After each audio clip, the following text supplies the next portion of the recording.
Hello everyone, কেমন আছো? আশা করি ভালো আছেন। আজকের এই ভিডিওতে তোমাদেরকে দেখাবো যে এসএসসি ভর্তি হতে তোমাদের কি কি প্রয়োজন হবে।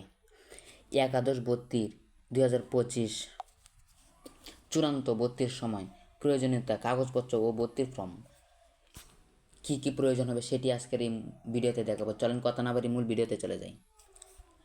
তোমাদের মূল রেজিস্ট্রেশন কার্ড 2 কপি ফটোকপি প্রয়োজন হবে। ভর্তির ফর্ম ভর্তির ফর্ম পূরণ করতে হবে। ভর্তির ফর্ম কলেজ অফিস কক্ষ থেকে সংগ্রহ। কলেজ অনলাইনের মধ্যে ভর্তির ফর্ম পূরণ করতে হবে। ভর্তির ফর্ম পূরণ গুরুত্বপূর্ণ নির্দেশনা, এটি তোমাদের ভর্তির জন্য অত্যন্ত গুরুত্বপূর্ণ। এটি তোমাদের কলেজ থেকে এনে তোমাদের পূরণ করতে হবে। এসএসসি রেজাল্টের মূল মার্কশিট অর্থাৎ academy transcript 2 copy photocopy. SSC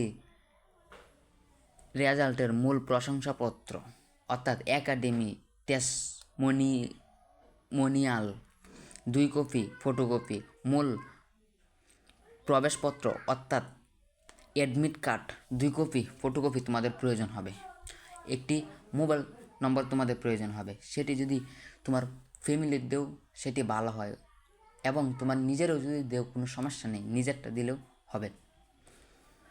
কোটার ভর্তির ক্ষেত্রে কোটার সাথে প্রযোজ্য সকল ডকুমেন্ট জমা দিতে হবে। যোদ্ধা কোট, বিশেষ কোটা, এডুকেশন কোটা।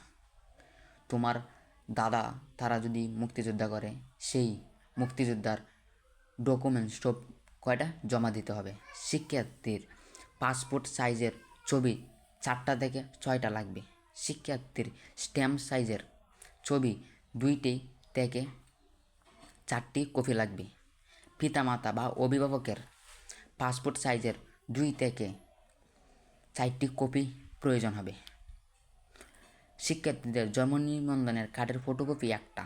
পিতামাতা বা অভিভাবকের জাতীয় পরিচয়পত্রের ফটোকপি। পাঠ বিরতি সনদ কলেজ যদি চায় তাহলে স্কুল থেকে সংগ্রহ করে দিতে হবে। এটি তোমাদের অত্যন্ত গুরুত্বপূর্ণ কলেজ ভর্তির জন্য। এই ভিডিওটি যদি ভালো লেগে থাকে তাহলে অবশ্যই লাইক কমেন্ট করতে ভুলবেন না, এবং পাশে থাকা বেল আইকনটি বাজিয়ে দেবেন, সাবস্ক্রাইব করে দেবেন, কারণ পরবর্তী ভিডিও আপলোড করার পরে যেন সর্বপ্রথমে আপনাদের কাছে পৌঁছায়। পরবর্তী ভিডিও আপলোড করার আগ পর্যন্ত ভালো থাকবেন।